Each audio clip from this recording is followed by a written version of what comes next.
What is up, you guys? Welcome back to another episode of Sports Rants with Abby and friends. Of course, I'm Abby. We got Sean. We got Guy in the house. A full house tonight. And we are going to go ahead and get into everything March Madness, World Baseball Classic, some huge WNBA news. But before we start, Sean, how are you? I'm good. I'm doing all right. Can't complain. All right. And Guy, how's the week been treating you? Doing great. Happy to be here. That is all good to hear. So I figured we would go ahead and start with the big thing, which of course we've now commenced March Madness. The first four is happening now. I got SMU and Miami, Ohio on in the background, but the chaos will actually ensue tomorrow. You got games on all day. It's the best time of year, honestly. So Drin, you want to go ahead and pull up a bracket, and what we're going to do is we're going to start with our overall thoughts on the regions, the bracket as a whole. And then Sean, before you got on, we had discussed picking winners in the bracket and best 2 out of 3 wins and advances the team. So I thought that would be something fun. So let's go ahead and start. Guy, is there any bracket you want to start with? I mean, we got to start with the East. I figured you were going to go that way anyway. I think we can all agree this East region is absolutely stacked. And you got to feel bad for some of those big East teams like UConn and St. John's being stuck in the same region. So, Sean, I'm going to pass it to you first. Overall thoughts on the East region? I think the East is actually like one of the weaker regions. I think that is a very hot take. Yeah, I was just looking at it before. Like the bottom half of the bracket, I think pretty obviously we know who's going to come out of there. And I think the top half, I think it's pretty obvious who's going to come out of there too. I don't know. I think it's obvious like Duke's, ideally Duke is going to come out of the East, right? But like the only other like team that I feel threatening them is like Kansas and UConn. I don't like Michigan State didn't look good like right before the end of the year. Louisville, they've beat teams, but they've kind of been on a downward trend towards the end of the year. And then I mean St. John's beat the brakes off of UConn, I guess, but like UConn also beat the brakes off of St. John's the first time they played, right? So right. I don't know. I don't, but UConn doesn't have to worry about St. John's because Kansas is going to take them out. I don't know. Well, let me ask really quickly, because you said that which bracket or which region is, in your opinion, the toughest? The hardest? Mm-hmm. I think it's the Midwest. Interesting. Okay. It's just because it has. I guess Alabama lost their second leading scorer with all that drama that happened.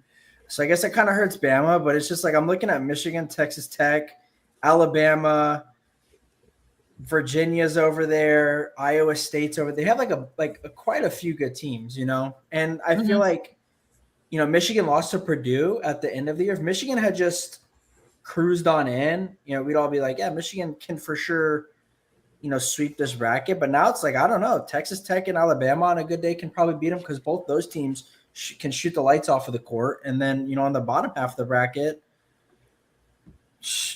Iowa State is still Iowa State, They were one of the better teams in the nation. I don't know. I think the Midwest looks really tough.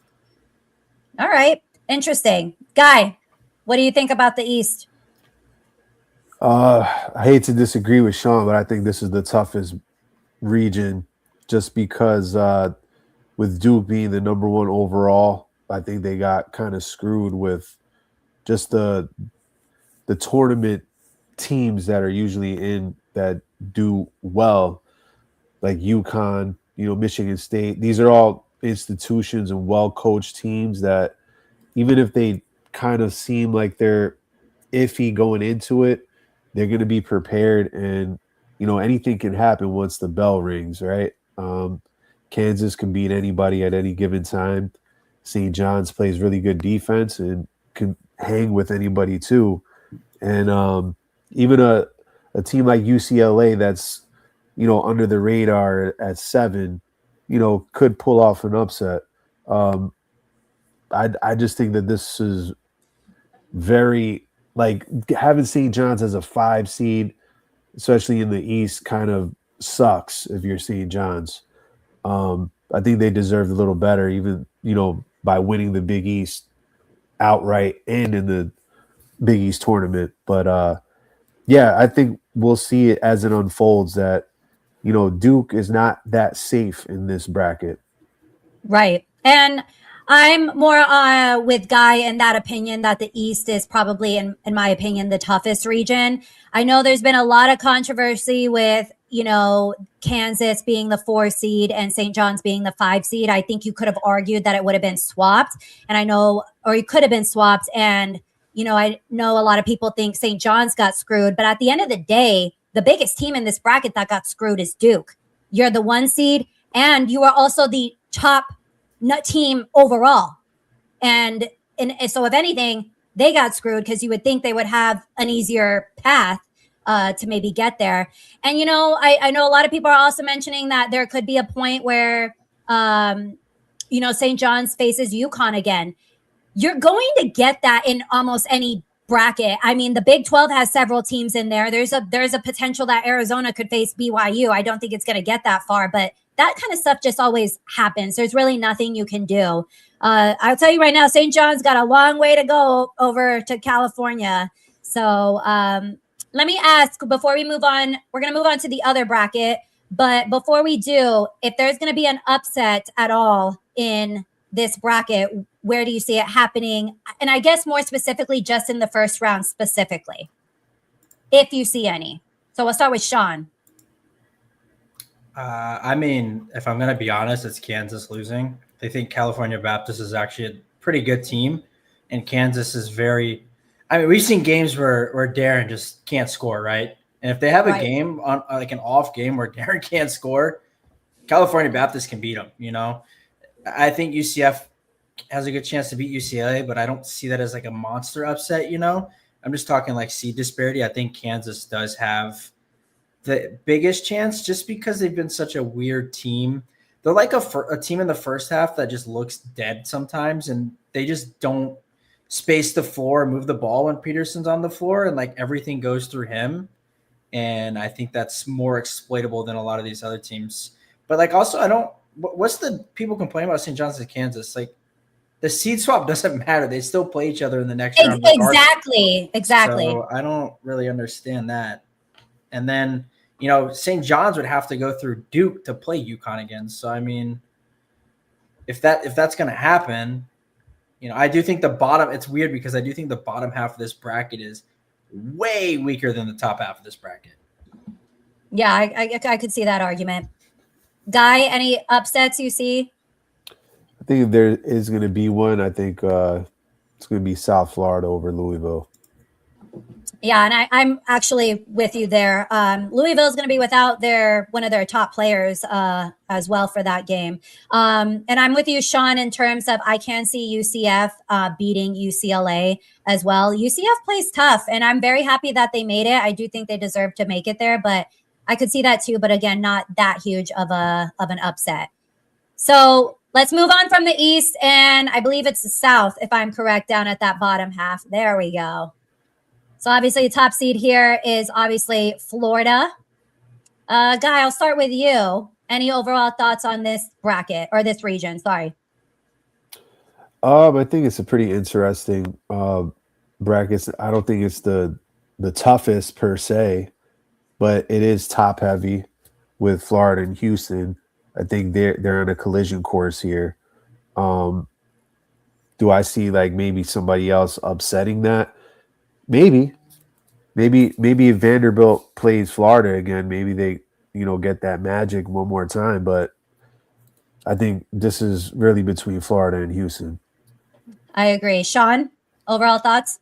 Yeah, this is definitely the weakest bracket to me, and I think that Florida and Houston are just destined to play each other in this bracket.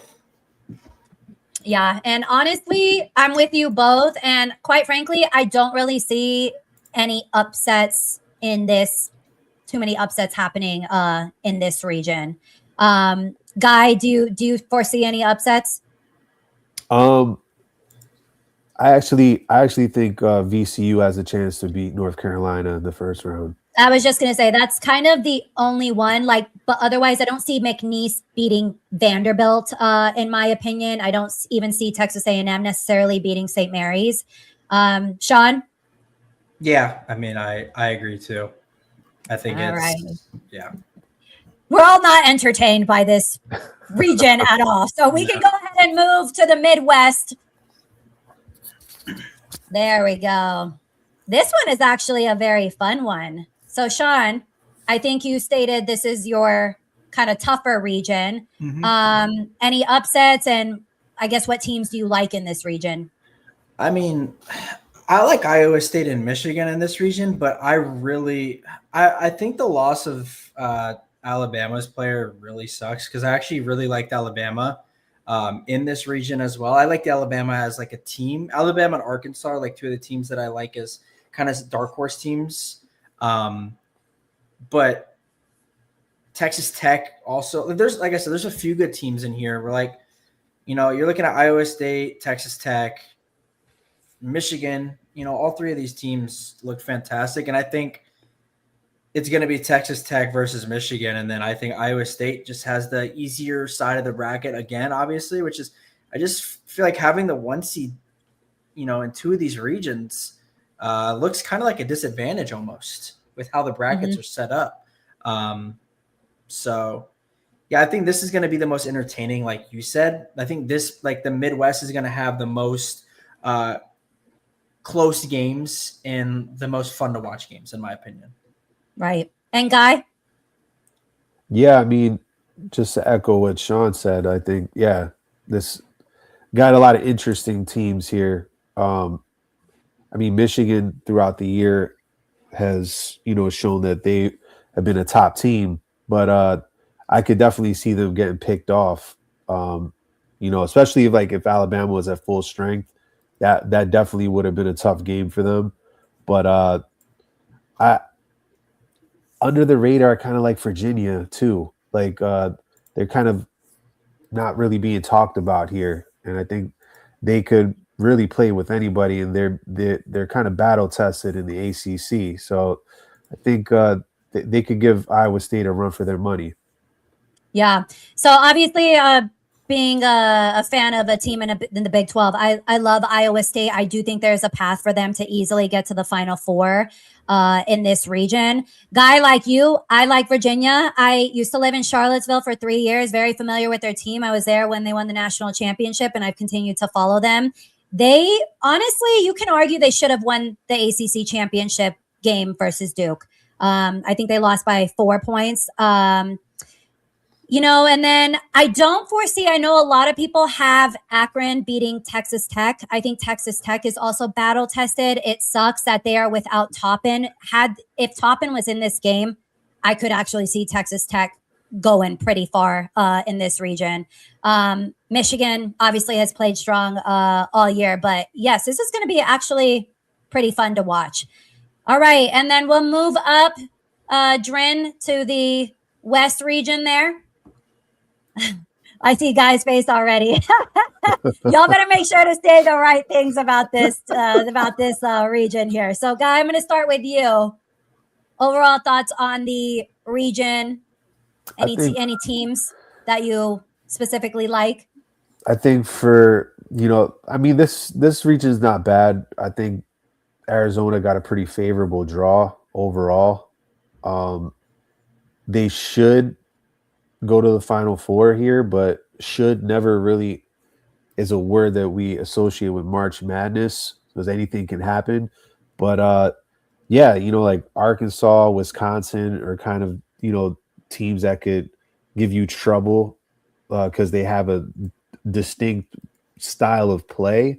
And, Purdue could beat anybody on any given day, Gonzaga, do they have a run in them too?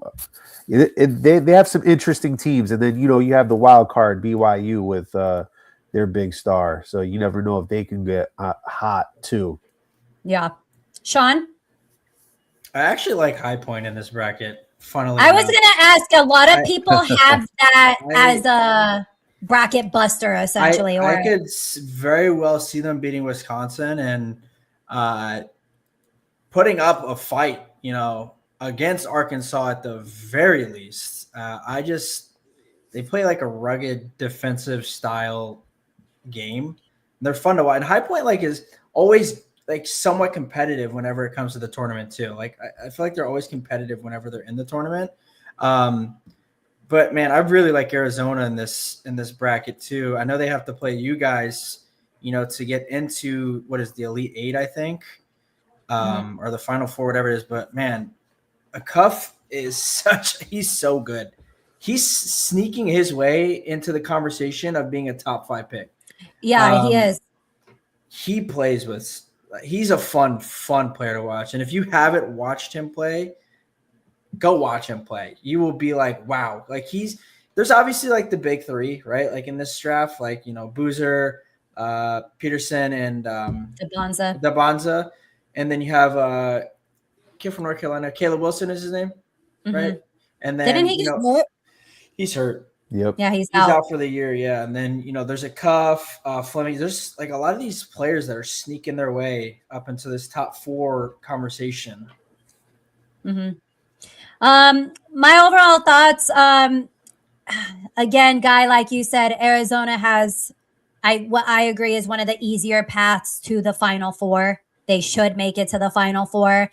I kind of posted in a video earlier today that Wisconsin gives me nightmares because I saw back-to-back seasons where Wisconsin eliminated Arizona in the Elite Eight. Arkansas, I saw them play really for the first time kind of throughout the tournament. And I think Acuff is one of those players that can carry the team on his back throughout the course of this tournament. BYU, I would feel a lot more confident with them getting further had Richie Saunders not gotten hurt for the season. But overall, this is I feel like a really good pathway for Arizona. And I to be honest, I'm not that intimidated by any of the teams here simply because of how stacked the Big 12 was. I feel like Arizona has been battle tested. So maybe that's why some of these teams necessarily don't faze me. So before we move in and do our own little picks and everything, Guy, we're going to start with you. Who do you have in the Final Four? And then give us your national champion.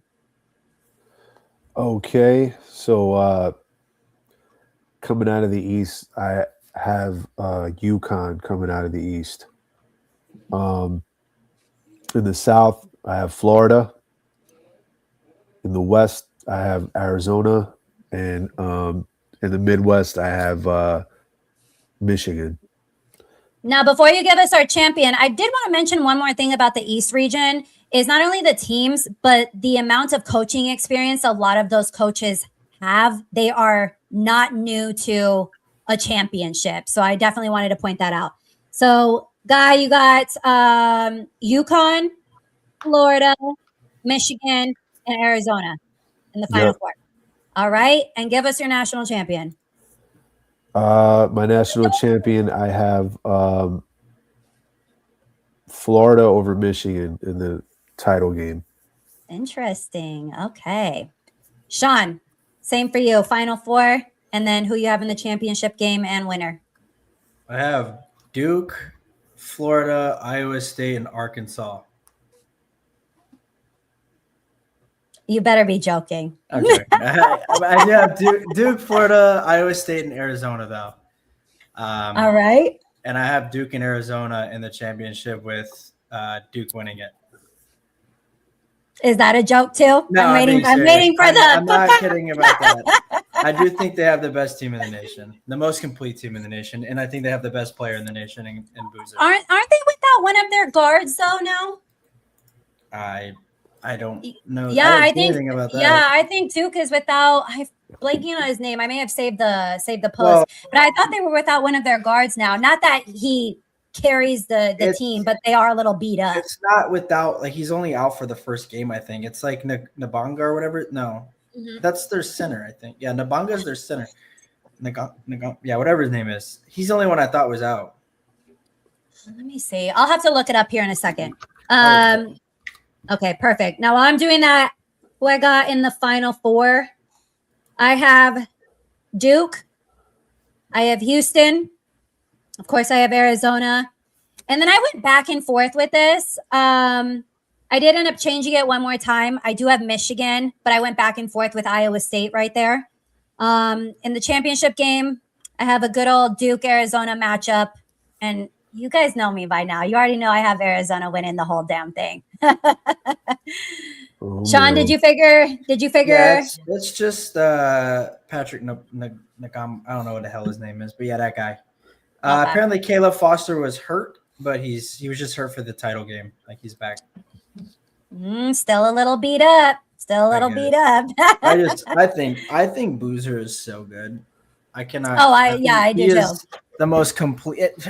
Anyone that thinks he's not the most complete NBA ready player of all of the prospects in this draft is just psychotic to me. I mean, watching him play, I don't know if you watch any Duke games, but he really just reminds me like of Jason Tatum, the way he plays.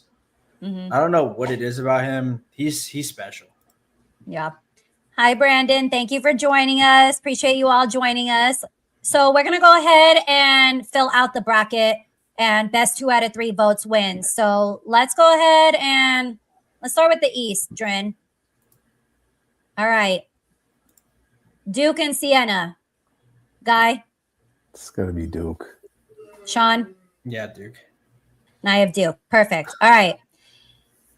Ohio State and TCU. Sean, I got Ohio State. Guy, I got Ohio State too. I had TCU, but you guys win. All right. St. John's and Northern Iowa. Guy, I got St. John's. I got St. John's. Sean, St. John's. all righty. And Shaq has now joined us in the chat as well. Shaq has Duke, St. John's, Florida, Duke, St. John's, Florida, Houston, Arizona, and Michigan We for the got Final 6 Four. teams in the Final Four. I have Arizona, Iowa State, Michigan State, and Vanderbilt in Final Four. Arizona versus Michigan in the championship, with Arizona winning it. As long as you have Arizona winning it, that's all I care about. Vanderbilt is a crazy take coming out of the South, but hey. I know. We love it. We love it. All right. Kansas and Cal Baptist. I'll go first. I got Kansas. Guy. I got Kansas as well. Sean. I got Cal Baptist, but yeah. All right. Louisville and South Florida. Sean. I have South Florida. Guy. I also have South Florida. And I do too. Perfect. Love when we're all on the same page. And then Michigan State and North Dakota State. I got Michigan State. Guy. I got Michigan State as well. I have North Sean. Dakota State in this, but it doesn't matter. Yep. All right. UCLA and UCF. Sean. UCF. Guy. UCLA. Oh, I'm the tiebreaker. We're going UCF. Hell yeah. All right. And then UConn and Furman. Guy. UConn. Sean. I got Furman. I got UConn. I'm not Don't trolling make me either. choke. I know you got me choking on my tea over here. I almost spit it out. I'm not even trolling. All right. Dren, we're going to go through the whole first round first and then go back up. So let's move down to the south with Florida. Okay. I think it's Florida and Prairie Valley that won today. Sean. Florida. Guy. Florida. Florida. I got Florida too. All right. Clemson and Iowa. Sean. Iowa. Guy. I have Clemson. I have Clemson too.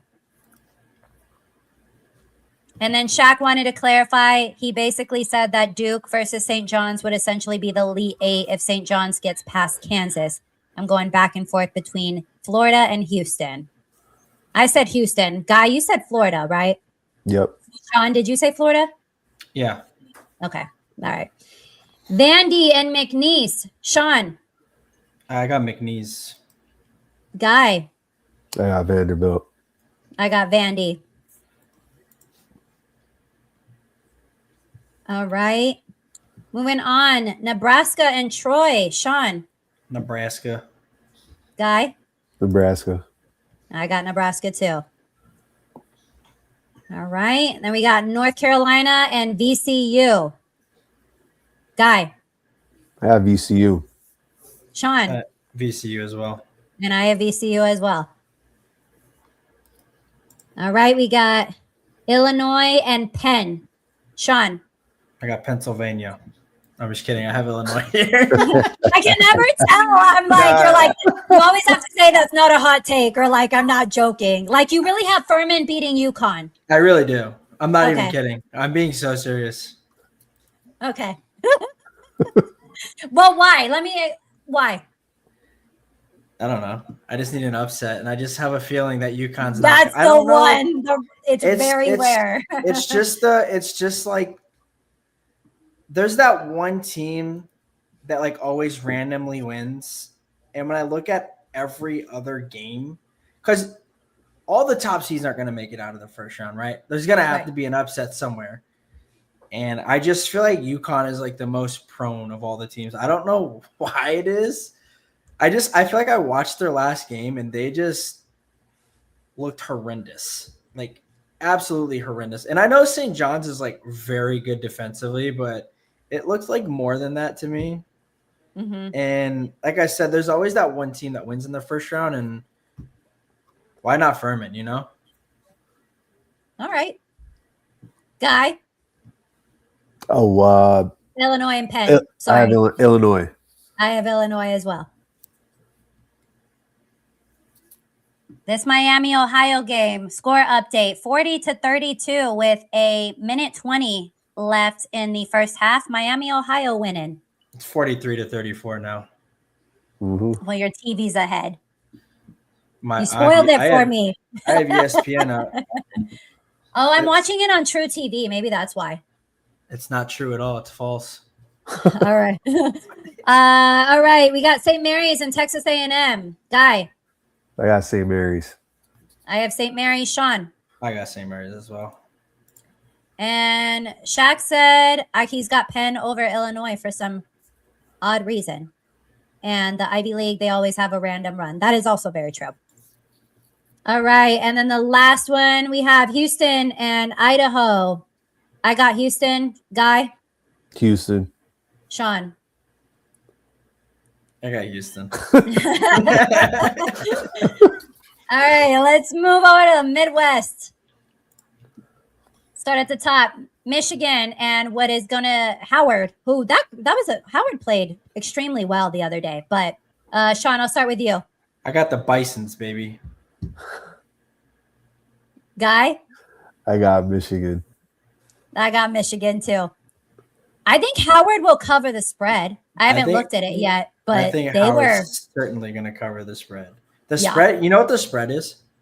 What is it? Just take a guess. Let me think. Is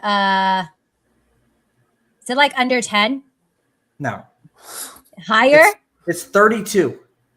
That's way too much. That's ridiculous. It is 31.5 points is the spread. There is absolutely no way. That is so disrespectful. Well, I think the spread with Arizona and LIU is like something crazy too. Like I think it was 31. And then I saw it at 28 at one point. It's 31 right now. 31. Yeah. Mm. Isn't that crazy? The spread is 31, but the money line is plus 5,000. Like the money line should just be plus 10,000 at that point. Right. Houston is about to be the Yeah, French they fries are. out of Idaho. I'm about to turn that whole state into a McDonald's. We got Georgia and St. Louis. Sean, I got St. Louis. Guy, I got St. Louis as well.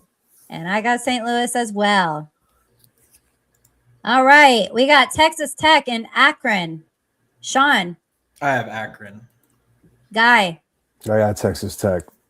and I got Texas Tech. Oh. Big 12, baby. Got to go for all of them. All right. What is this? Bama and Hofstra. Guy, I actually got Hofstra here. I have Hofstra. Sean. I have Hofstra too.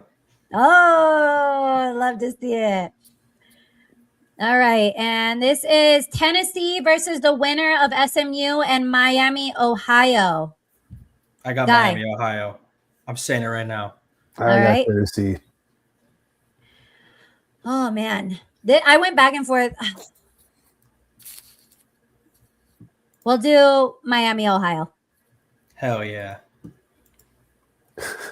I think they're going to play with the chip on their shoulder this entire time. I'm sure they think it's BS that they even have to play in right now.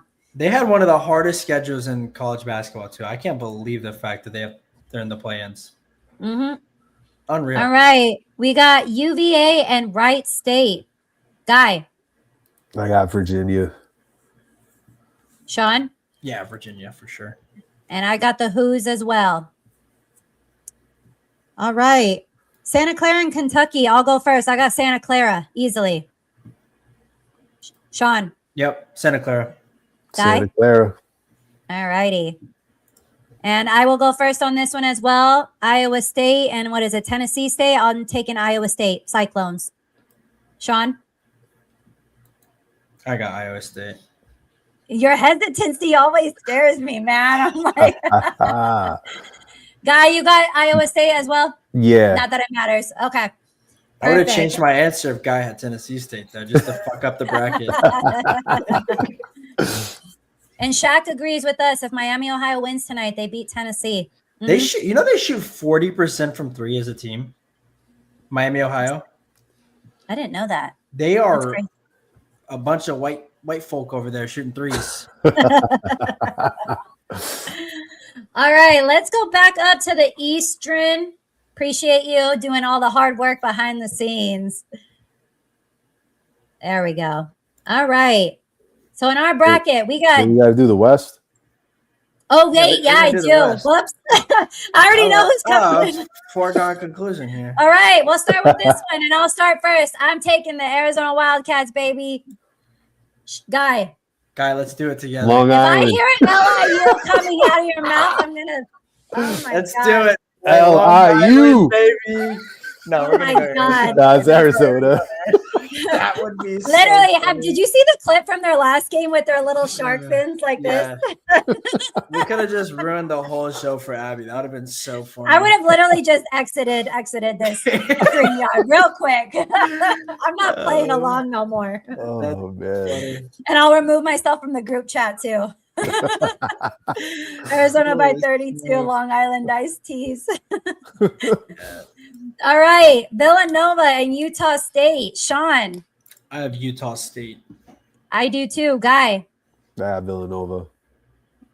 You snooze, you lose. All right. Okay. I think we all know who Sean is here in Wisconsin and High Point. Sean, you got High Point, right? Yeah. Guy? I got Wisconsin. I got Wisconsin too. Boo.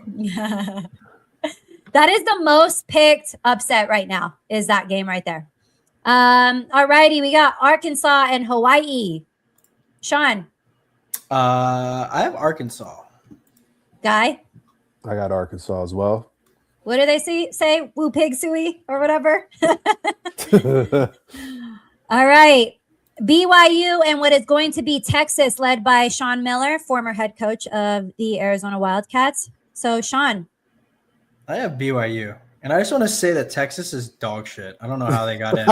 They've played horrendous yesterday. They're literally horrendous. I just want to say, I'm pretty sure out of their last 6 games, they've lost 5 out of the 6. And they have like 15 or 16. Where is it on there? Is it on there? How many losses do they have? It's like they have like 15 losses, I think. It's actually crazy. I agree that they should have been. I do agree in the fact that they should have been the last four in with the other teams that they were comparing. They're horrendous. Yeah, they're really bad. Sean, I'm assuming you got BYU then. Yeah, by like 400 points. Guy?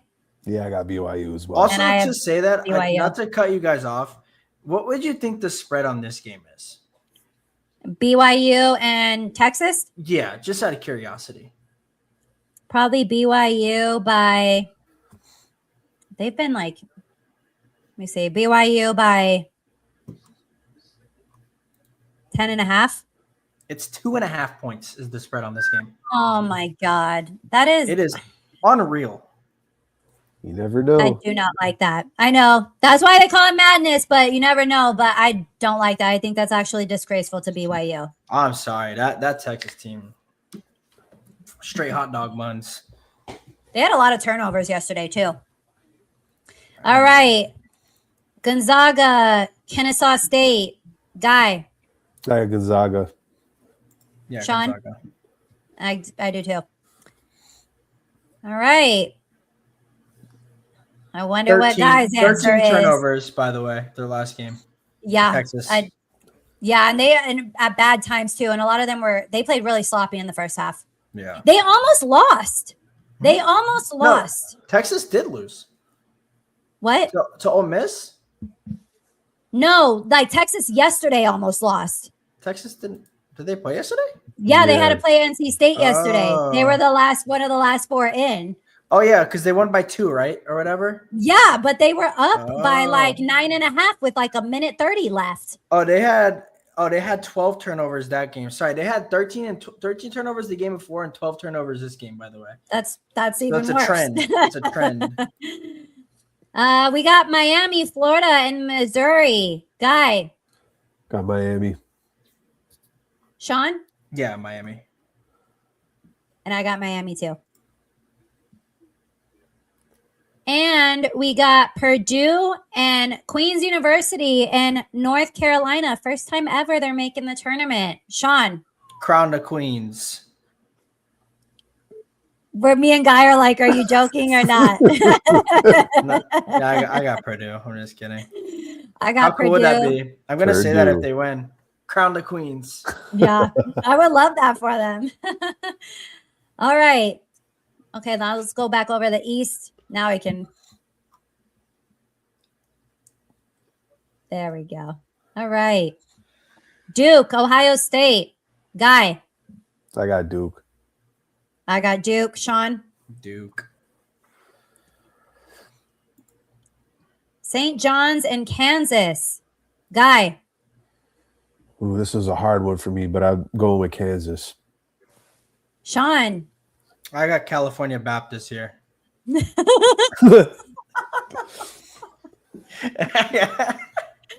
I got St. John's in this one.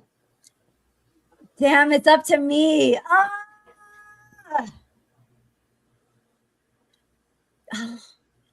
I struggle with this one too. It was hard. I'm gonna go with St. John's. I mean, for me, just the swing on this is the defense that St. John's plays and how one player centric Kansas can be at times is like the biggest difference for me when it comes to these two teams. Yeah. All right. Purdue about to run a train on Queens in North Carolina. 100%. And then Shaq also had a good one before, bacon bits over Hawaiian punch. Oh, yeah. All right, we got South Florida and Michigan State. I'm going to go first. Michigan State. Guy? I got Michigan State. Sean? I had South Florida. And then UCF and UConn. Sean? I got Furman over UCF here.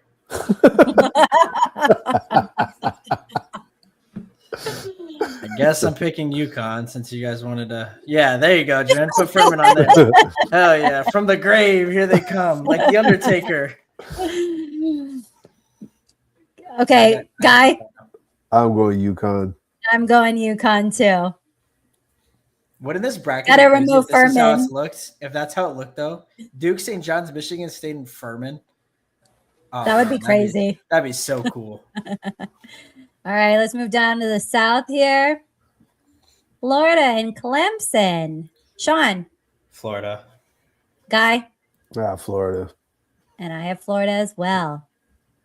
Vandy and Nebraska. Guy. I got Vandy. Sean. I got Vandy. And I have Vandy as well. VCU and Illinois. Sean. I got VCU. Guy. I got Illinois.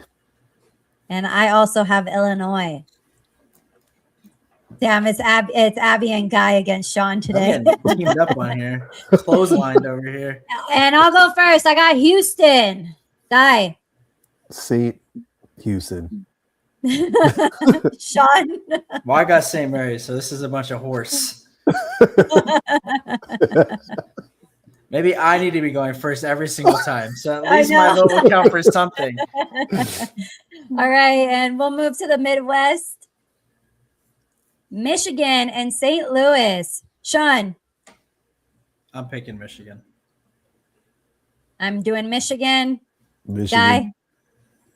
And Shaq says that East region is looking brutal. It is. It absolutely is.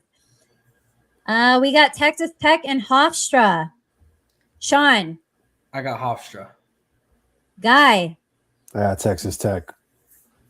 Oh my God, I hate being in this because there We needs all to be know a whose one. side you're gonna take. I know, but there always is like one. There is one double-digit seed that needs to make it to the Sweet 16. I'm going Tech though, obviously. Got to favor the Big 12 here. All right, Miami, Ohio, and UVA. Sean. I'm taking Miami, Ohio. Guy. I got Virginia. And I got the Who's as well. Taking UVA. Real. I should have just let y'all do a bracket at this point. This is ridiculous. And we got Santa Clara and Iowa State. I'm going Iowa State. Guy. I got Iowa State as well. Sean. I guess I got Iowa State. All right, we'll move up to the West here.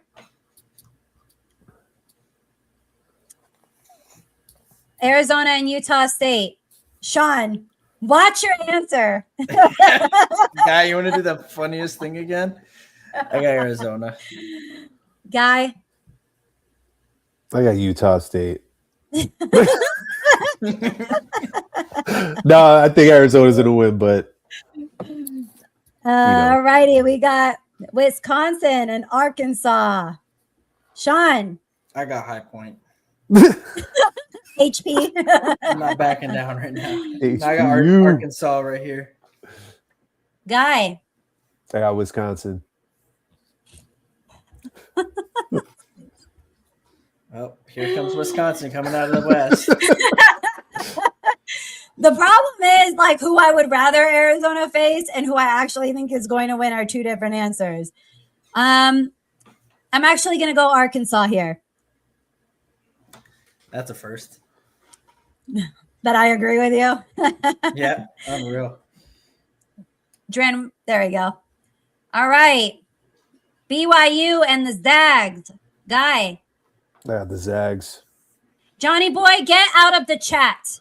I'm not taking, we're not with the Duke right now. Hell yeah, Get out Johnny of the boy. chat. Johnny boy, what's good? Sean, you What got game the are we on? Zags? BYU and No, I have the Zags. BYU here, actually. Damn, it's up to me again.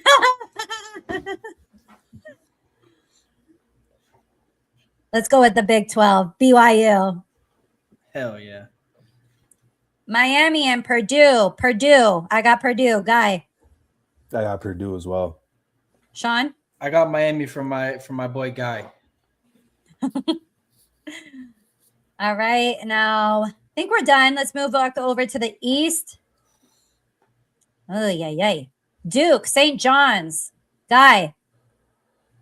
Whew, this one's going to be tough, but I think St. John's ekes it out. Sean. Who do you have? Who do you have? No, I have Duke. I I'm playing. I'm playing. Because I got Duke. So who do you have? Let's hear it. I'm not going second. Hell no. I have Duke as well. All right. And we got Michigan State and UConn. I don't want to be the tiebreaker in case it is. I'm going UConn. No, Michigan State. Sorry, Michigan State. Guy. I got UConn. I got UConn. Sean. All right. All right. Florida and Vandy. Sean. Florida. Guy. Florida. And I have Florida as well. Illinois and Houston. I got Houston. Guy. Houston. Sean. Houston. All right. Now let's move over to the Midwest here. This is where it gets fun with the Midwest. All right. Guy. UVA. Or sorry, what side's top? Michigan or Texas Tech? Got Michigan. Sean. Michigan. And I have Michigan as well. And this is a tough one. Guy, UVA or Iowa State? I got Virginia. Sean. I have Virginia as well. I actually have Iowa State here, but I'd be happy for UVA. All right. And let's move up to the West. My answer is obvious here. Guy. Yeah. Dren just already types it in. We don't. This one you guys don't get a vote on. No, it's Arizona. Sean, I'm just curious what you had. I have Arizona. I'm not going to Okay. troll you right now. Okay. Purdue and BYU. Guy. I got Purdue. I have Purdue. Sean. I have BYU, but Outnumbered once again. All right. Moving back to the East. Duke and UConn. Sean. I got Duke. Guy. UConn. I have Duke. Sorry, Guy. Florida and Houston. I have Houston. Sean. Florida. Guy. Florida. Y'all are so whack. Florida's All the right. second best team in the nation. You've been talking about them. I love Florida. Michigan, UVA. Sean. I have Virginia. Guy. I'm going Michigan.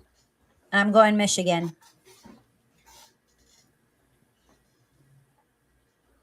All right, moving up. I have Arizona, obviously. Guy.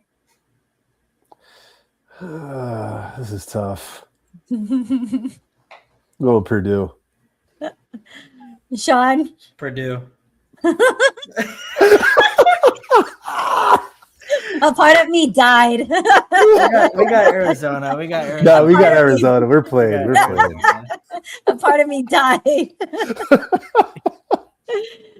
So our final four is looking like, mind you, this is of just this a is vote. impossible. This is Chalk. impossible, by the way. All the one seeds, not happening. Yeah. All right. Well, I would have put Houston there had you had voted, but I digress. Okay, Sean, Duke or Florida? Duke. Guy? I got Florida. I have Duke. Arizona and Michigan. Guy? Got Michigan. Sean? I have Arizona. Dren, Arizona, obviously. I do All think if right. that's the game, though, for the Final Four, that's going to be a banger game. Yeah. This is like the perfect setup for all the shit that everyone was talking about all year about how Michigan's better than Arizona, who should be the one seed. I also thought it was crazy the fact that they were going to put Michigan over Arizona before Michigan lost. Right. That was insane to me. That was the whole conversation. Yeah. How is this even a combo? Arizona's had a much tougher schedule. Purdue With is the same destroying one, Arizona. In what fucking world? Because it sure as hell ain't this one. Easy, Duke. That defense for Duke is great. All right. We got the championship with Duke and Arizona. Sean. I do have Duke here. Guy. It ain't my championship, but between these two, I'll take Duke. Don't write anything in, Dren, because we're not writing Duke in that championship. Just erase the bracket. That would be also a banger game. Well, this is the last time Arizona was in the Final Four. Was they lost to Duke? Yeah, in 2001. So, all right. Well, that was fun. I love it. I can't wait for the whole madness to start tomorrow. But the champion is voted on would be Duke, but we're not writing that in because I'm not. If it was up to me, it would have been California Baptist versus Arizona. I'm just saying. I would have had the upsets on my bracket. You would have had California Baptist and Arkansas or High Point. Now imagine that. Imagine if you bet on that to be the finals. That has to be, you'd be a billionaire.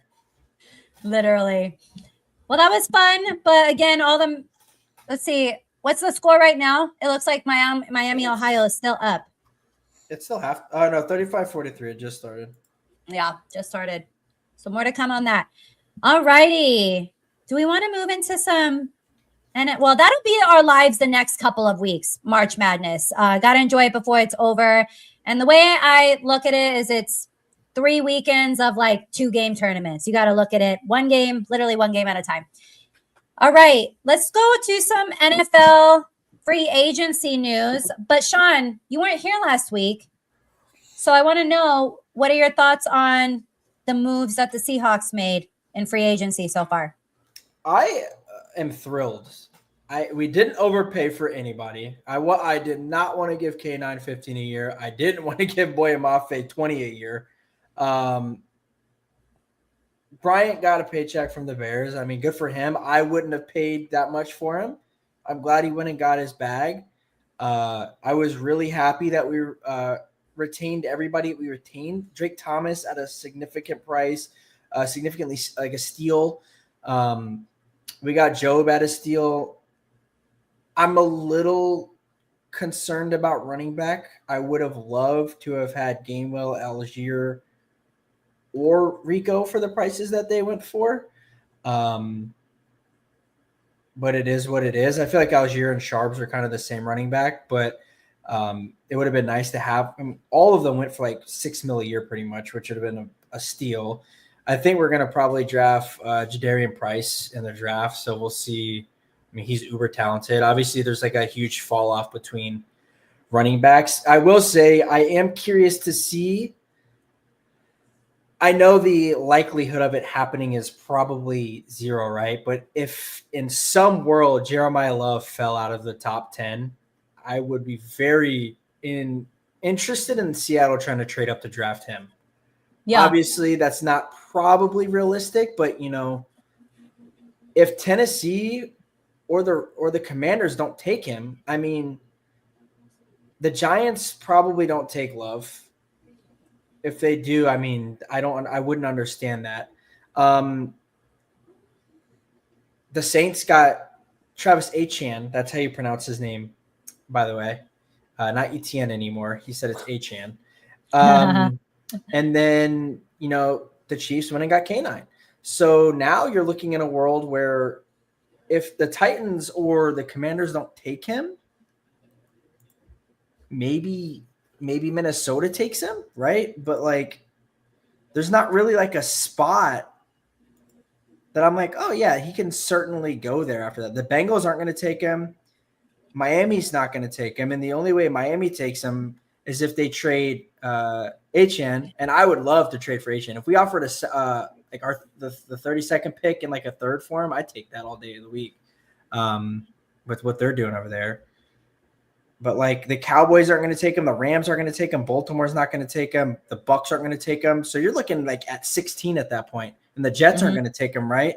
So you're all the way down to 17 with the Lions. They're not taking him. And then you got 18 with the Vikings. If he falls to 18 somehow, hey, sign me up. Trade up instantly for that pick. But obviously, the likelihood of that happening is probably -100. But that's where my headspace is at with free agency and what's been going on as far as us and stuff. You know, you always there's always someone that falls in the draft, right? For some reason, like we got JSN at 20, right? Like there's players that fall. We got Eman Warrior in the second round. There's studs that fall. Now Jeremiah Love is the most, Jeremiah Love. I'm just thinking Smith in my head. Sorry. He's the most blue chip running back I've seen in a long time. Like I think he's significantly better than Genty even. So he's not going to fall for like any concern other than like just doesn't fit team needs. Right. All righty. Well, let's start with some of the bigger signings and trades. And Guy, we're going to start with a trade made by your team in the Miami Dolphins. Obviously, Jalen Waddle traded to the Broncos, and the Broncos will be receiving Jalen Waddle and a 2026 fourth round pick. And Denver will send Miami this year's first round pick, as well as its late third and fourth round picks. So, Guy, we're going to start with you, obviously Miami being your team. How do you feel about this? It's bittersweet. You know, Jalen Waddle was a fan favorite, and it's always, sad to see somebody like that go. He's been a big part of the community and all that, and he's been a pretty productive wide out for us. Obviously, with us rebuilding and going in a different direction, this is kind of, I guess, the savvy move to do is try to trade some of your assets for picks, get younger, get definitely more cap friendly. We definitely have the most, dead cap in history.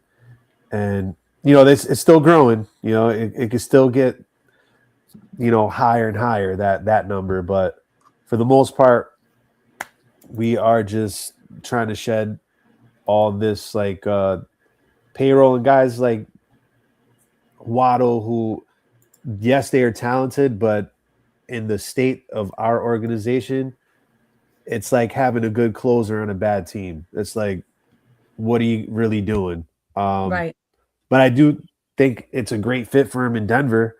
You give Bo Nix another weapon, somebody to stretch the field, a nice compliment to Sutton and them down there. I think, they were this close to making the Super Bowl. A healthy Knicks would have definitely went to the Super Bowl. I think this move kind of makes Denver the clear favorites in the AFC, at least for right now. Mm-hmm. I echo everything that you said, Guy. Sean, overall thoughts? Yeah, I love the trade.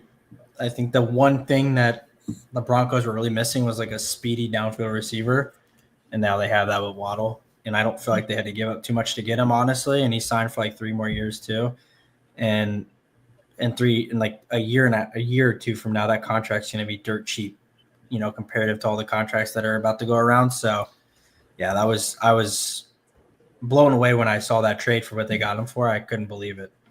Mm-hmm. Is there any other specific move that happened in the last week that you guys are dying to talk about? I can't believe that we didn't talk about the Andy Dalton trade first. That was a huge trade. I know, and that's the one I was going to bring up next. So obviously the Eagles trading for Andy Dalton there for a 2027 7th round pick. So Sean, were you being a smart ass? Yeah. Oh yeah, absolutely. Oh yeah, I barely got on right now. I'm pretty sure he's pulling my strings, but I was like, but that was the only other kind of. I mean, we can talk about Justin Fields, but there were some minor moves. There it is. Yeah. Yeah. Yeah, that was a doozy. Who's their backup behind? So who's their backup now? You have with the Panthers. I don't know who they have over there. Let me see. It's Bryce Young. Kenny Pickett. There. Oh yeah, they did make that move. Kenny Pickett had that whole thing. I can be exactly like Bryce Young can be. It's like, Kenny, hang it up, bro. Yeah. There was also rumors of Njoku possibly going to the Ravens. I thought that was a little crazy. That would be a good signing for them, even though I think that's what I was going to say. is poverty and dog shit. That was the skankiest shit I've ever seen with a trade in my life. Like, I literally said, if they go sign Hendrickson, there's no way that they shouldn't remove their next 10 first-round picks, because that's exactly why they revoked that trade. I don't care what doctor said, who evaluated his knee. That was the most obvious back out into a signing I've ever seen in my life. Yep. And that was pathetic, in my opinion, but whatever. No, and you said it immediately to the chat like it needed to be investigated. Mm-hmm. And I knew. I was like, because I guarantee you Hendrickson had no market, and they gave him for cheaper, and you get to save 2 first-round picks. I don't think the gap between Crosby and Hendrickson is that much. I think Crosby is a better player, but not 2 first-round picks better. Just that was horse shit. Right. We had some other signings. I know the Lions picked up Greg Dortch from the Arizona Cardinals. Panthers are signing AJ Dillon. Christian Kirk is going to head to the 49ers. And then, of course, the Chiefs trading for Justin Fields. I'm surprised they got any. I'm surprised, like, they had to make a trade, and I'm really surprised, like, the Jets got anything in return. Honestly, it ended up working out for both parties. Justin Fields had said he wanted to go over there. Fine. And then we kind of got back the pick that we lost when we traded for Geno. So it kind of evens out. But otherwise, goodbye, Justin Fields. I wish you the best of luck. I could have told you it wasn't going to work out, and watch him be a pro. Someone said, watch him go be a Pro Bowler next year. The thing is, he was technically a Pro Bowler this year, but he decided to decline. Well, you saw why the Chiefs traded for him, right? They were gonna convert him to wide receiver and use him as like a Tyreek Hill role.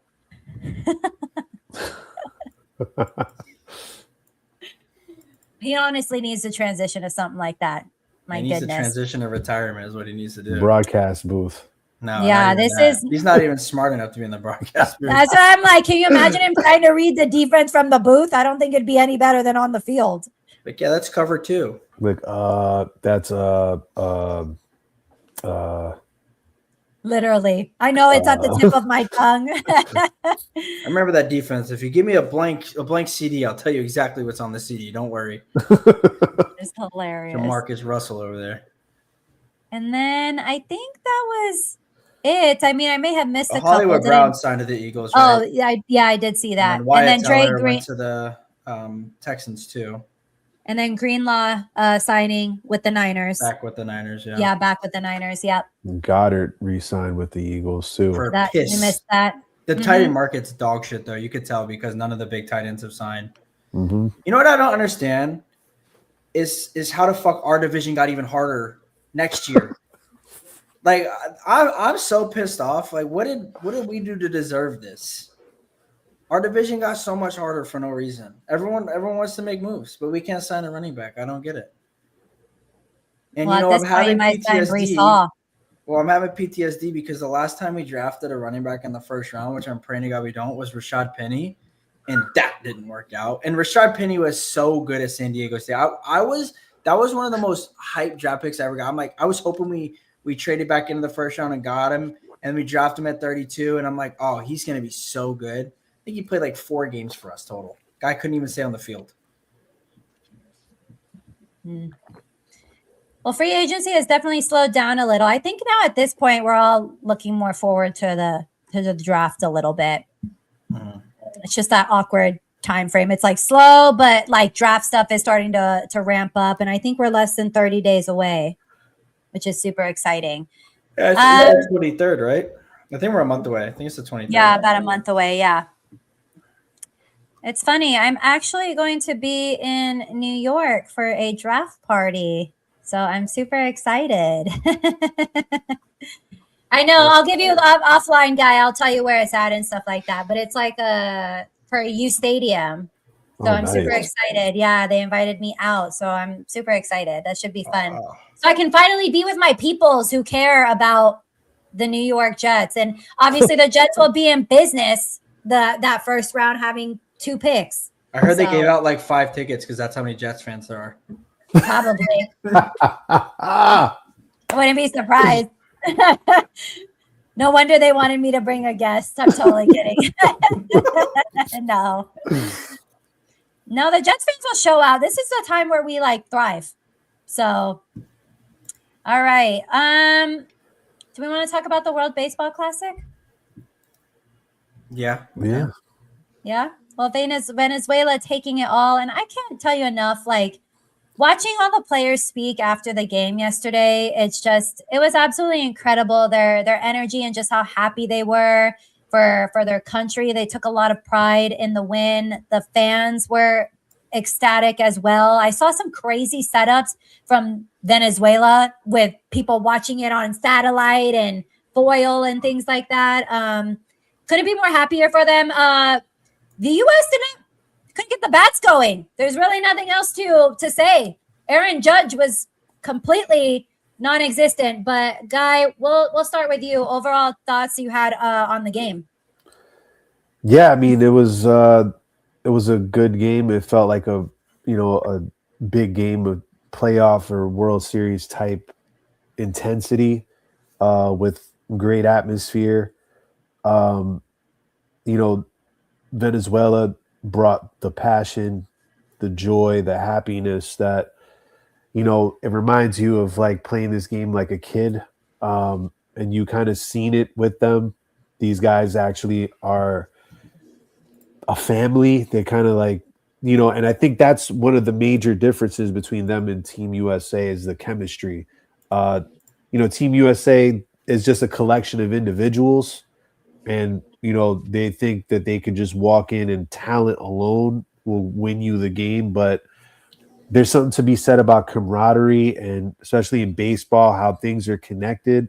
When one guy gets a hit and you actually enjoy being in the same room as that person, how it just affects you and everybody's happy for one another. And they, like some of the guys said, they're representing their country. That's in the front of their shirt. That's bigger than themselves. They were all united in that. It was they knew that it was something bigger than themselves. They seen Venezuela from behind the scenes for the couple of games leading up to the championship. I was like, man, like this team is very connected, and they always had talent, and they have a lot of talent in their own respect, and they play the game the right way. I know here we say playing the game the right way is a certain way too, but there's more than one way to express how to play baseball. And I think this is a learning moment for Team USA to, one, take the WBC a little more serious, and two, don't play so tight. Have fun. I didn't think that they had as much fun as they could have. And, we see the best player, the captain, Aaron Judge, come up small again in a big game. He had 3 strikeouts. Not to mention all the other guys not really coming through. I personally would have started Gunnar Henderson instead of Bregman. But, it's tough. It's a short tournament. A hot team is going to carry. And congrats to Venezuela. They really, really earned it, and couldn't be happier for them. Great people and great baseball. Oh, you said that so beautifully, Guy. I just want to commend you. Sean. Yeah. Congrats to Venezuela. I don't want to shit on them, but I just think it's kind of sad that like a lot of the USA talent just kind of decided to go back to training camp.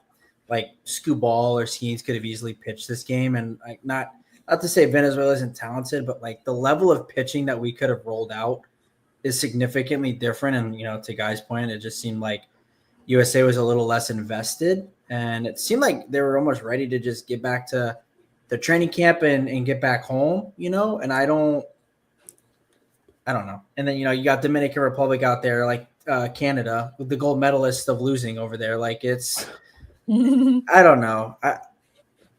Venezuela, like, good for them. Like I said, I'm happy that they won. It's just kind of a shame that we didn't get to see the best of USA versus the best of Venezuela because everyone's so ready to start the regular season. But yeah, it's cool to see like all these superstars out there, like on all these teams. I guess I didn't really realize how loaded DR and Venezuela was as teams, but to Guy's point too. I don't know why Bregman's starting. I don't know why Byron Buxton is in the starting lineup. I don't even like. I know Bryce Harper, had the home run, but like he's even been pretty rough. Yeah, it was just a little. Like when it comes to these like world classics, it'd be nice to see like the full talent on display, and we kind of got robbed of that. They even like Bryce Miller or Bobby Miller, whatever his name is, the closer. Like they promised the team they wouldn't start him unless USA had the lead. I'm like, why don't you just put out your best talent? Like just throw out your best pitchers. Now we give up a run in the ninth when it could have went to extras if we had put out the talent. And I'm not trying to take anything away from Venezuela. I just think it kind of needs to be said that it's a shame that all these teams are just pulling players from the rosters essentially. Yeah. And I mean, I understand it to an extent because in their eyes, that's what more matters is like the regular season and winning, the World Series over maybe something like the World Baseball Classic. But you have to think, Sean, I'm glad you pointed it out that how different would have looked. How would that have made a difference and things like that? I also want to point out, too, I do love seeing, like, again, you pointed out, like, the Dominican Republic and how stacked some of these rosters were. And it's so nice, like, me just being, like, a Diamondbacks fan.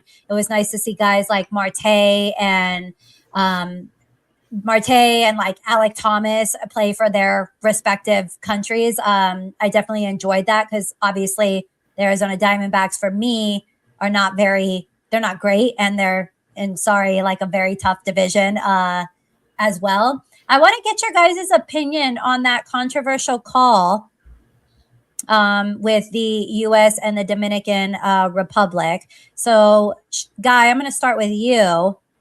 Do you think it was a little low? And I hate that it was a Diamondback that struck out. Damn it. Of course it was, right? I know. I was like, it just had to be, right? So, Guy, I'm going to start with you, though. Yeah, I mean, if we're going to be honest, it was a low pitch. It was below the strike zone. I would have liked, being that we're implementing ABS in the majors and they tried it out in the minors last year.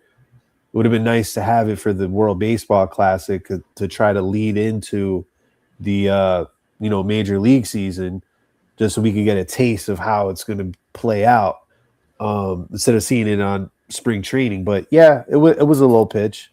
But to be fair, the Dominicans had other opportunities earlier in the game that they didn't cash in on, and I think that's more of the issue. And I think Albert Pujols actually mentioned that in his post-game interview that, it's not so much that last called strike as much as, leaving so many runners on base where, if they capitalize in one or two of those at-bats, we might be having a totally different conversation. But, yeah, I mean, was it a ball? Yes. But that, to me, that didn't make or break the game for me. Yeah, and the way I always kind of grew up, because I started with T-ball and worked my way up a little bit. I didn't play anything past like high school in terms of like softball or anything. But I was always told on that last pitch like that, you got to cover the plate and it's kind of anything close. And so some of me was like, it was close enough, but it seemed like the officiating that game was all over the place as well. But again, that kind of goes back to my point of like, you got to cover the plate in those type of instances, in my opinion. Sean, I don't know if you agree with me or have anything else to share about that pitch. Yeah, I certainly agree with you. And I think it was a good old USA strike right down the middle, as they would say. But no, I mean, to Guy's point, you had the bases loaded in the fourth. You had runners on second and third in the sixth, and then the ninth you have the runner on third. In no world should you not be swinging at that. I played baseball all the way up through high school, and I was always told, 2 outs in the ninth. Mm-hmm. If it's close, you're swinging. You get contact on that ball, you get a dribbler. The whole game might look different, right? And I thought I just hate we know who the real winner was. Yeah, USA was the real winner. The score line says it, buddy. So let's get serious if we're going to be saying stupid shit like that. It's the Canada effect. I couldn't believe it. When I heard that, I'm like, what do you get, PR training from Canada? What's going on here? But yeah, I mean, there was bad calls both ways, but I feel like Right. DR should have won that game by like 8 runs, quite frankly. I mean, Skeens had the bases loaded in the fourth, like I said, with 2 outs, and they got out of it. And, if you're not scoring with runners in scoring position in those kinds of opportunities, the only person you can blame is yourself, right? Like, you can't blame a strike in the ninth for what you couldn't do 5 innings before. You should have capitalized when you had the opportunities and not whined when it was a convenience for you. Yeah. And just to kind of go off topic a little bit and back to like something you touched on, Guy, I feel like the US the whole time was playing like they had pressure the entire time. And I saw no funness, that is what this is essentially supposed to be. The fans are there to have fun and just watch good baseball, regardless of which country or team is playing. And I just feel like the US didn't come into that. But again, I feel like how the MLB is at this point, it's like a money-driven type of thing, which there is, in some sense, a level of selfishness that goes into that ties back into money and being paid. And that kind of goes back to like Sean's point of like everyone being checked out and wanting to go back to their regular spring training and get prepared for opening day, if that makes sense. So, any other thoughts on the World Baseball Classic from either of you? Just overall, overall as a whole. I'll just say too, like I hate that we have to wait another like 2 or 3 years. I think it's a perfect like setup for the major league season, just to get you hyped about baseball. Like it did, I think, exactly what it was supposed to do, and kind of like garner this big interest in watching baseball. And if baseball's smart, they take this momentum and run with it. I know that's asking for a lot because Manfred is not the most savvy guy in the world, but I also want to say too that not every team didn't have their best guys, because I know Puerto Rico didn't have a lot of their best guys, and I was very frustrated about that. But you have to play with who you got, and that has to garner like this. You have to look at each other in the locker room and really pick each other up and say, look, we're out there against everybody else, and we're going to get this done. I just think Venezuela wanted it more. And sometimes that's what it comes down to, is that and execution. And like I said, this is a very teachable moment for a lot of people, and a beautiful showcase for what baseball could be. Mm-hmm. Sean, anything else before we move on? No, I just wish they'd do it earlier. I mean, I don't like that it's so close to like spring training and stuff. Like, I feel like if you want it to really matter, do it earlier. And I know Buster Only's idea was like, oh, do it in their All-Star week. And it's like, it's the same thing. Like, people it's going to be even worse, actually. There's going to be probably more injuries and less players available than there would be in the preseason. Well, Shaq said it. I don't, the only way I think you can do it is what was it? Like Venezuela, the players shared like $3 million or something like that. And I know for like the minor league players and stuff like that, it's a lot more money, but like for these MLB guys, there's no incentive for them to do it. It's kind of like how the Pro Bowl has gotten the NFL, right? Like there's just no incentive for these guys to go play flag football for no reason. So I don't know, maybe put some more money behind it, especially if it's going to be like a global event like that. You got all these countries coming out. Make there be an incentive for these star players to play. Give them $100 million each. Do what you got to do. Pay them. Mm-hmm. Well, whoops. We're going to get back to that pay them aspect here in a second, Sean, but I want to address Shaq's comment. Yep. And I want to just address Shaq's comment really quickly. Why are Arizona Diamondbacks trying to give their fans bubble guts this season? Did you see what their nachos are looking like? I did see that with their crazy, like, foot-long hot dogs are bringing too. I'll say right now, obviously, I don't want to be too down on the Diamondbacks because sometimes they do surprise me. It's just up and down with them. But, I mean, Chase Field, the Arizona Diamondbacks are having a hard time getting fans in the seats. And one of the ways to get them is if you have good food. And I'll tell you here right now, anything in Arizona, a lot of it's Mexican food here. You're going to get the bubble guts anyways. Bubble guts, acid reflux, you name it, with all them salsas. So if I eat s'mores nachos, I'm painting the walls in the bathroom. It's not happening. There's no way. They had something last year too. They had like a cotton, like it's not a cotton candy hot dog, but they had something like that. And I'm like, that sounds so disgusting. And hot dog. Or yeah, it was something crazy like that. Like, I don't know, a hot dog covered in, I don't know, chamoy and stuff. I don't know. They'd be making up some crazy concoctions there. Yikes.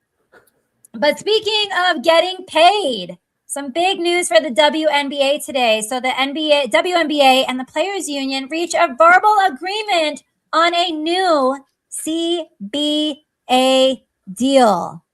So, did you guys know the whole timeline of all of this? How much of a mess it has been? Mm-hmm. Okay, so for the fans who don't know, I stay getting bubble guts in New York too.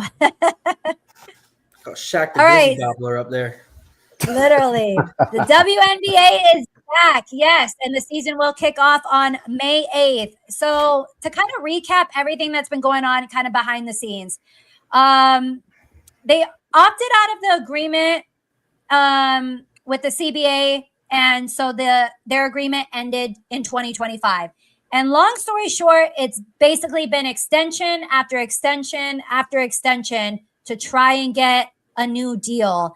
And in February, they had kind of set this hard deadline of March 11th, I believe, somewhere around that time frame. And today finally got a verbal agreement, which essentially will pay WNBA players more money. Again, the season will start on May 8th. So that is a quick synopsis. If you want to get into all the deadlines, I'm sure you can research it. But Guy, what are your thoughts about this? Very good news. Yeah, I'm happy that they're getting paid, right? Like anybody who's getting a raise, it's a good thing. I would never, poo-poo somebody getting more at their job. One of the bigger things was the minimum salary went up from like 125K to like 600K. Yeah. Uh-huh. So I mean that definitely helps the ones that are on the end of the bench, because sometimes they get overlooked. We kind of think of the star players, but what about the bench players? They might not have it as easy as everybody else because your shelf life in professional sports isn't always going to be, oh yeah, I'm going to play for 10, 15 years. Right. I'm happy for the people that are at the end of the bench getting theirs, so I think it's a win. It's a win-win for everybody. Yeah. Sean? Well, Sean, what's your dog's name for starters? Cleo. Cleo. What kind of dog is it? She's a Staffordshire Terrier.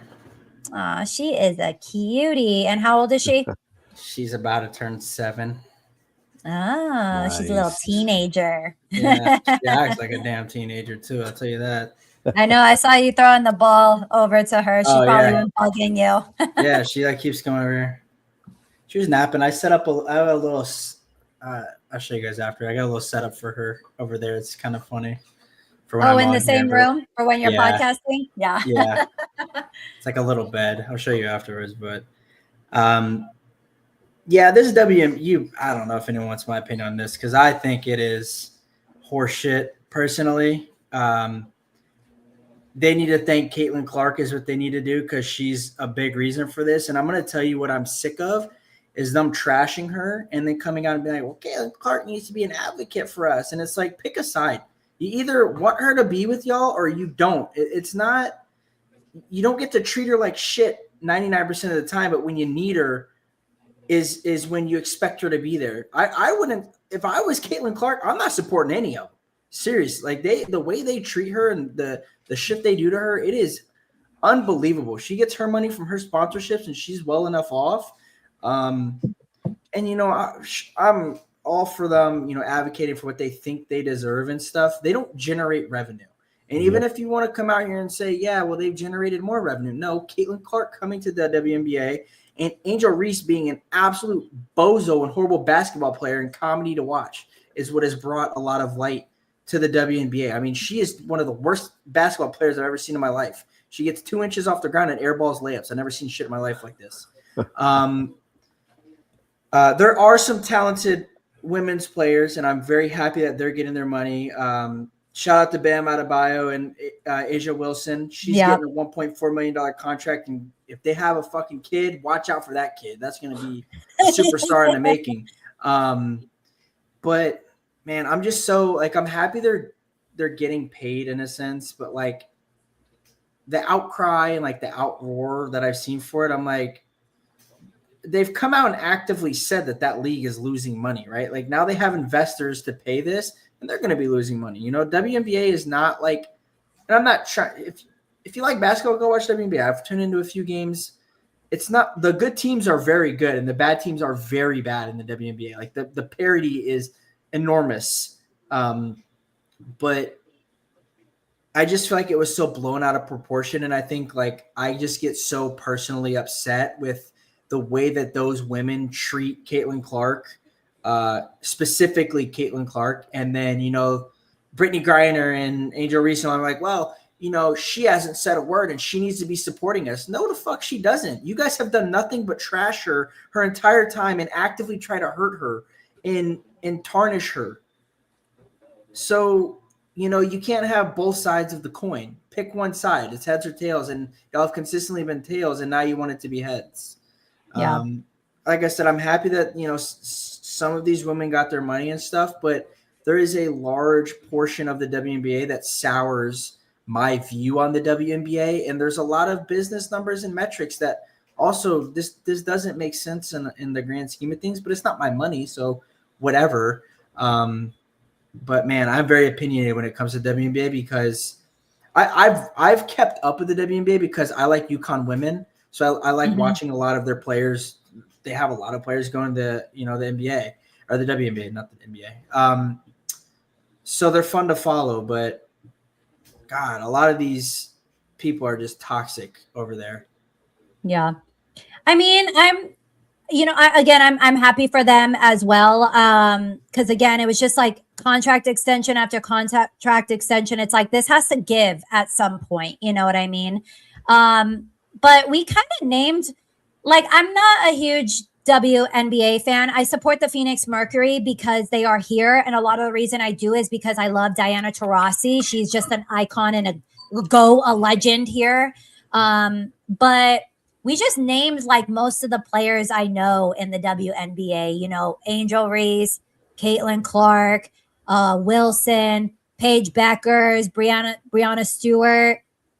Otherwise, couldn't really tell you anybody. I would say I probably more pay attention to college women's basketball a little more to some extent, but again, I'm happy for them. This whole thing has just again been a mess, but unfortunately, no matter what, the WNBA will unfortunately and realistically just not be anything like the NBA. Unfortunately, women's sports will always. It's unfortunate that it will always kind of be seen in a certain light, and it kind of is. There's still more breakthroughs that the WNBA needs to get through. I think Caitlin Clark and Angel Reese like kind of made the WNBA popular again because of who they are and what they did in college. But and again, I think they broke it open a little.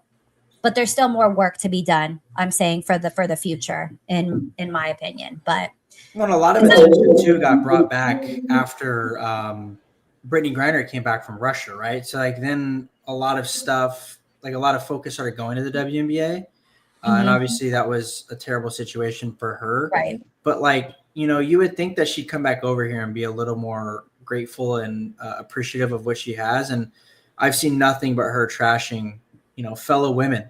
Like you're supposed to be empowering each other, and I feel like the WNBA is a lot of just tearing each other down. And it's, in the NBA you got rivalries and stuff, but you don't see these guys actively coming out here tearing people down. Like you have people that people don't like. Lou Dortz had a bad name, Draymond Green. Like people still respect them because of what they do. Right? They may not like how they behave, but it's just like it's almost like a sitcom over there in the WNBA. It's like a drama sitcom over there. I'm like, what are we doing? You want to become like a serious, appreciated, high level sport, and you do nothing to push that forward except bitch and complain.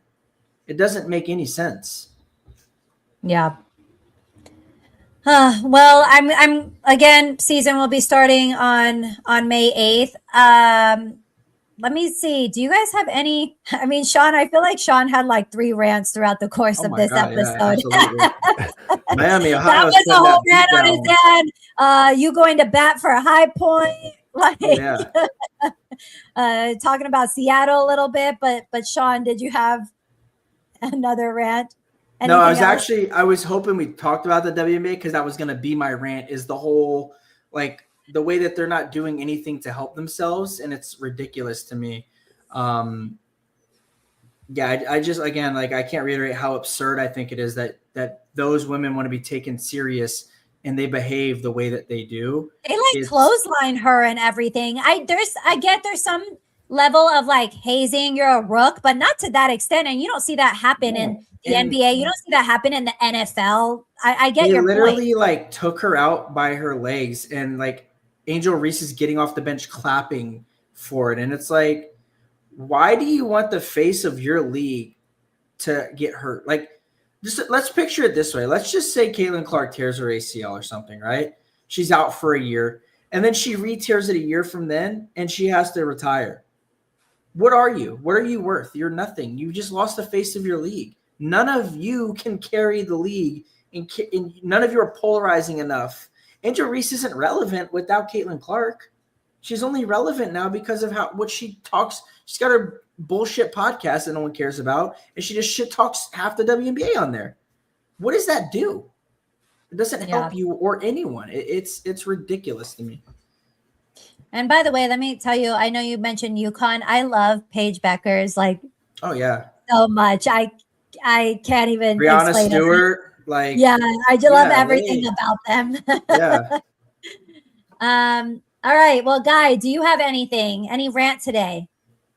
I don't have a rant, but I saw that the NBA is, moving forward in the steps of expansion. So, that is a good point. Seattle Supersonics and whoever the Vegas team is going to be, whatever their name is, are the 2 locations. Gamblers. The what? The Gamblers. Oh, the Gamblers. Yeah, that's well. Las Vegas Lights. Las Gamblers. Vegas Strip. Imagine the conflict of interest with that name, right? No. It's funny. I'm going to Vegas this weekend. I usually do for March Madness, the first round, but I wasn't going to go. What's funny is I got invited to go to Vegas on Saturday. Are you going? No, I couldn't. I had a lot for you going on. And I just got a promotion at work, so like I can't. Oh, congratulations! Congrats, bro. You. Yeah, it's just it's getting me closer to home too, which is nice. But I just couldn't like justify going, and then I thought my fiance was going to be out of town, and I had the dates wrong. I mean, I usually always go, but things had changed with everything that happened family-wise with my mom and everything. So I'm going, but it's a very different trip. It won't be similar to how I'm used to like, being at the sports book maybe all day. because again, it's funny. My mom is going, but she's like, I'm gonna have she's still recovering. But she's like, I'm gonna have my walker. I'm only gonna be down there watching, the Arizona game maybe, and then a lot of it is gonna be like up back in the room. So most of the time, I'm just gonna be chilling. So she's gonna be like them old ladies sitting at the slot machine hitting it with their cigarette in their literally, mouth. she's gonna play. That's the thing. Walker. She loves that damn Game of Thrones game. And like, all the ones that make all the sound with Willy Wonka, and she'd be hitting on there too. I'm like, damn, lady. Anyways, who did I cut off? Guy. There we go with the expansion. Oh yeah, no. I think it's well overdue for Seattle to get the Supersonics back.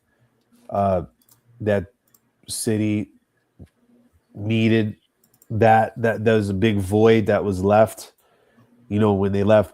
When they did in the early 2000s or the mid 2000s, but I'm just happy for the fans of Seattle, for them to get their team back. I think of like all the good players that came out of the Supersonics, and if and when they do come back, they said the Thunder is going to relinquish their history back to Seattle, which is cool. So like, Gary Payton and Sean Kemp, early KD, Ray Allen, Rashad Ray Lewis. Allen. People forget about all of them players. Yeah, Detlef Schrempf, Sam Perkins, and Jack Sigma, even going back. Yeah. Tons of players, man. Lenny Wilkins. This is going back to their one title. I think they won in 79 was it? They have a lot of good players that come out of Seattle too over the years. There's been, like Jamal Crawford, I believe, and some other guys like DeJounte Murray, pretty good, ball handlers and guards specifically. So I'm happy for them. And, Las Vegas seems to be the new hotspot for sports expansion. So here we go, and I think they were saying that LeBron might be part of the ownership for this one. I think so. Interesting. That might be interesting as well. But yeah, let's see what happens. That means what, 32 teams, more players. There's going to be an expansion draft on top of the draft, and I would say within the next like 4 or 5 years to look out for something like this. Yeah, I think they said in 2 years, right? And they want to get it done like soon. Well, they have the infrastructure, I think, and that's the biggest hurdle, right? Like, I think I was reading that they want to have this implemented by like next year. Oh, that would be sweet. Quick.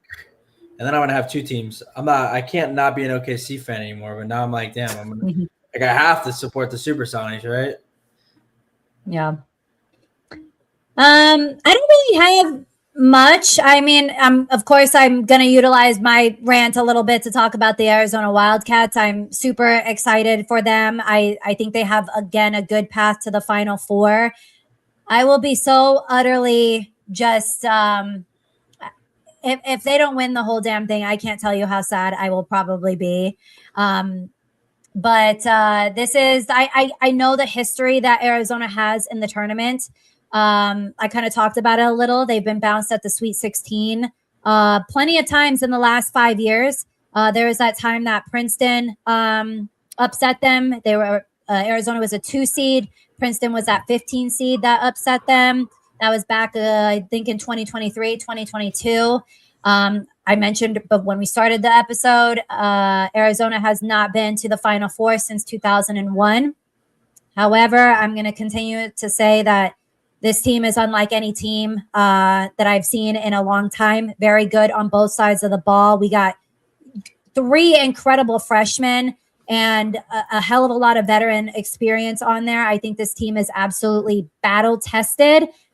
Best start in program history. They finished the best start in program history as well. And I'm so excited for them to just put it all together. I think Charles Barkley said that this was the Arizona Invitational. And I loved how he said that. You got to ride full confidence, baby. And I'll say right now, I mentioned it. I may have mentioned it at the beginning. I never put Arizona as the winner. I never do because I feel like that jinxes them. But I'm not even going to put that out into the universe. Arizona all the way. Bear down, Arizona. And that is our show, guys. So we will be back next Wednesday. Hopefully, I will be very happy next Wednesday, 9:30 Eastern. And we want you to like and subscribe to the channel. And as a score update, Miami, Ohio is still winning this game. So very exciting. But yes, please like and subscribe to the channel. Check out all the other shows that we have on the channel as well. Not only Sports Rants, we got shows every single day of the week. And again, we'll see you back here next Wednesday, 9:30 Eastern. Bye, you guys.